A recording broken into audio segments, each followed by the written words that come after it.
मुझे लगता है अगर न्यूज़ क्लिक पे होता तो उसके जो मालिक हैं उनके खिलाफ कोई कार्रवाई होती, और ये कार्रवाई जो हुई है इकोनॉमिक ऑफेंसेस विंग जो है दिल्ली पुलिस की, उसके द्वारा कार्रवाई हुई है। तो अगर मालिकों के खिलाफ कार्रवाई होती तो समझ में आता था, लेकिन ये कार्रवाई मालिकों के खिलाफ नहीं है, ये कार्रवाई पत्रकारों के खिलाफ है।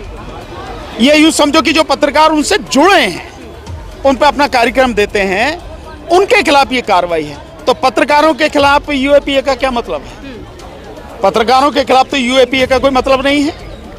और अगर ये मामला इकोनॉमिक ऑफेंस का है, पैसे के लेन देन का है, कोई बात है, तो ये बिल्कुल अलग चीज है जिसका पत्रकारों से कोई लेना देना नहीं। आरोप काफी गंभीर है सर। चीन से फंडिंग के आरोप है, चीन से कनेक्शन के आरोप है। चीन से फंडिंग के अभी तक कोई सबूत नहीं है, एक बात जो बात कही जा रही है। लेकिन इस बात के सबूत हैं कि प्रधानमंत्री मोदी का जो पीएम केयर फंड है उसमें चीन की कंपनियों से फंडिंग आई है, पैसा आया है। और इस बात के भी सबूत हैं जो विवेकानंद फाउंडेशन है उसमें भी चीन की तरफ से पैसा आता है। इस बात के सबूत है। अगर चीन से फंडिंग का मामला है तो सबसे पहले उनकी इन्वेस्टिगेशन होनी चाहिए, उनके खिलाफ एफआईआर होनी चाहिए, उनको अरेस्ट किया जाना चाहिए। लेकिन क्यों? क्योंकि वो सब कुछ पीएम केयर फंड सीधे सीधे प्रधानमंत्री के हाथ में है, और बाकी जो विवेकानंद फाउंडेशन वगैरह जो है ये सब बीजेपी और आरएसएस से जुड़े हुए जो लोग हैं खासकर, इसलिए उनके खिलाफ कुछ नहीं हो रहा। लेकिन सर सवाल है कि न्यूयॉर्क टाइम के आधार पर, एक अखबार के आधार पर रेड मारी जा रही है। इतनी बड़ी रिपोर्ट छपी अडानी के खिलाफ, उस आधार पर कुछ नहीं हुआ उनका। यही बात लोगों को मतलब सबसे ज्यादा अखर रही है कि जिसके खिलाफ सबूत हैं और जिसके खिलाफ इस बात के पूरे प्रमाण है कि 17 लाख करोड़ का घोटाला किया गया और एक ही झटके में करीब 12 लाख करोड़ जो मार्केट से, शेयर मार्केट से गायब हो गए, कहां गए, उसके खिलाफ कोई कार्रवाई नहीं है। जिसके खिलाफ सबूत हैं लगातार मिलते चले आ रहे हैं, पर जिनके खिलाफ कोई सबूत नहीं है, केवल एक रिपोर्ट छपी, उस रिपोर्ट के आधार पर अगर होना था तो पहले आप इन्वेस्टिगेशन करते। कोई इन्वेस्टिगेशन करी आपने? नहीं करी। आपने एफआईआर कर ली अपनी मर्जी से और उसके बाद में आपने आके उन लोगों को अरेस्ट कर लिया, पत्रकारों को जिनका कोई लेना देना नहीं है। अगर फाइनेंस की कोई हेराफेरी कुछ भी है तो वो आप न्यूज़ क्लिक से पूछिए, उसके मालिक से पूछिए, वहां तो कुछ नहीं है। आप जो पूछ रहे हैं पत्रकारों को, ये सीधे सीधे सरकार का, और सरकार भी कहना बेकार रहेगा, मैं सीधे नाम ही लेके बोलता हूं कि मोदी का 2024 को लेके जो डर है, उस डर के तहत दिल्ली पुलिस के माध्यम से, दिल्ली पुलिस की जो इकोनॉमिक ऑफेंसेस विंग है उसके माध्यम से जो कार्रवाई पत्रकारों के खिलाफ की गई है, ये उस डर के चलते की गई है।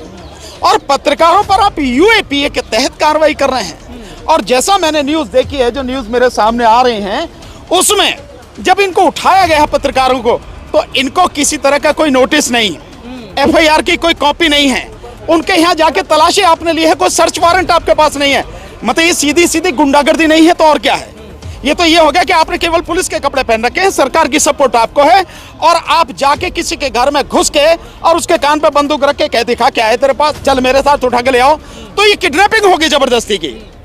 तो ये स्थिति है सर, इसके पीछे का आपको क्या कारण लगा? कारण बहुत सीधा है कि जो लोग इस सरकार का सच दुनिया के सामने रख रहे हैं, इस सरकार की जितनी भी गड़बड़ियां हैं और जितनी भी इस सरकार ने आर्थिक अपराध किए हैं और जितने भी तरह के अपराध किए, उनको जनता के सामने ला रहे हैं। और ये किसी हालत में मोदी चाहता नहीं है कि कुछ भी उसका सच लोगों के सामने आ जाए और मोदी सबके सामने नंगा हो जाए, क्योंकि अगर वो नंगा हो गया तो 2000 अभी ये जो चुनाव होने वाले 4 राज्यों में, इसमें क्या हाल होना है उससे पता लग जाएगी। और इसके बाद लोकसभा का चुनाव होना है, तो किसी भी हालत में सच सामने ना आ जाए, कोई बोलता हुआ नजर ना आ जाए।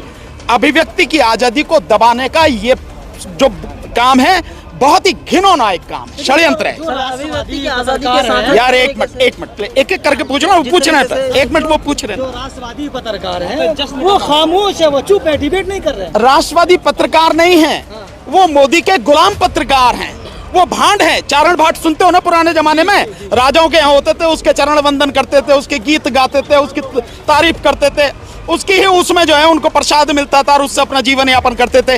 तो आज के जितने भी जिनको मीडिया आप कह रहे हो, वो चारण भांड हैं, वो सारे के सारे गुलाम हैं जो सरकार की प्रशंसा में ही व्यस्त हैं और कोई उनका काम नहीं है।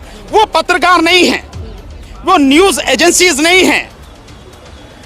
न्यूज एजेंसी या यूं कहो पत्रकारिता अगर कोई कर रहा है तो आप जैसे लोग हैं, और उर्मिलेश जी जैसे लोग हैं, अभिषेक शर्मा जी जैसे लोग हैं, जो भाषा सिंह जी हैं उन जैसे लोग हैं, अनिल चक्रवर्ती उन जैसे लोग हैं, परंजो गुहा ठाकुर दा जिन्होंने इसकी अडानी की पूरी खोल के रख दी कि किस तरह से इन्होंने अंबानी और अडानी ने ऑयल फील्ड में जिस तरह से हुआ। आप देंगे जो ओएनजीसी को एक करीब 40,000 करोड़ रुपए की जो डील करवाई थी रशियन कंपनी के साथ में, वो जो सारी चीज खोली हैं वो परंजो गुहा ठाकुर साहब ने खोली हैं। इसलिए ये लोग जो सरकार के हर गलत कार्य को, सरकार के पूरे भ्रष्टाचार को, सरकार की गुंडागर्दी को समाज के सामने रख रहे हैं, उनकी जुबान को बंद करने का एक घिनौना षड्यंत्र है और कुछ नहीं है। सर लेकिन कहीं ना कहीं जिस तरह से पुलिस ने उठा करके और खबरों के बारे में पूछते हैं, जो आपने इस पे स्टोरी किया, आपने इस पे स्टोरी किया, तो कहीं ना कहीं ये डेमोक्रेसी को खत्म करने वाली सवाल तो नहीं है? नहीं, पहले ही दिन से है ये, तो सब कुछ पहले ही दिन से चल रहा है सरकार का कि डेमोक्रेसी है, नाम के लिए रह गई है, बाकी खत्म ही है। हर तरह की जो भी बात है सरकार ही कर रही है, बिना इमरजेंसी की घोषणा किए। इमरजेंसी लागू है इस देश में, किसी को भी चाहे आप उठा के बंद कर लो, किसी के खिलाफ झूठी एफआईआर कर दो, किसी को जेल भेज दो। और क्या हो रहा है इरफान के खिलाफ? क्या है, वो कार्टूनिस्ट ही तो है, उसने कार्टून ही तो बनाया है, उस कार्टून के आधार पर आप उसको उठा के ले आ रहे हैं। और ये सारी चीजें हैं क्या? इन सब ने किया क्या है?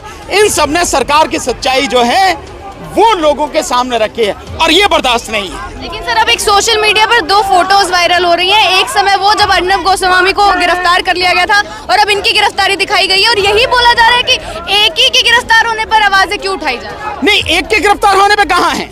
ये इतने सारे लोग जो हैं गिरफ्तार किए गए, एक कहाँ है? करीब 8-10 लोगों को उठाया गया है, 8-10 लोगों को गिरफ्तार किया गया है। और उर्मिलेश जी तो कम से कम पिछले 45-50 साल से पत्रकारिता कर रहे हैं, और कितनी साफ सुथरी, कितनी बेहतरीन पत्रकारिता उनकी है, आप देखिए। ऐसे लोगों को अगर आप उठा रहे हैं, क्या कर रहा है अभिषेक शर्मा, रोहिणी, ये क्या कर रही है जो अपना भाषा सिंह है, भाषा सिंह जमीन पर जाकर, बिल्कुल जमीन पर जाकर पत्रकारिता कर रही हैं, सच बता रही हैं। यही इनका कसूर है, और तो इनका कोई कसूर नहीं है। लेकिन मोदी को किसी भी हालत में सच पसंद नहीं है, सच से मोदी की टांगें कांपती हैं, इसलिए वो जो डर है। और अब चुनाव सर पे हैं, इस दौरान ये सच्चाई लगातार बाहर आएगी तो निश्चित रूप से जो उसकी सत्ता में, जो सत्ता की उसकी हवा से, उस पर निश्चित रूप से रोक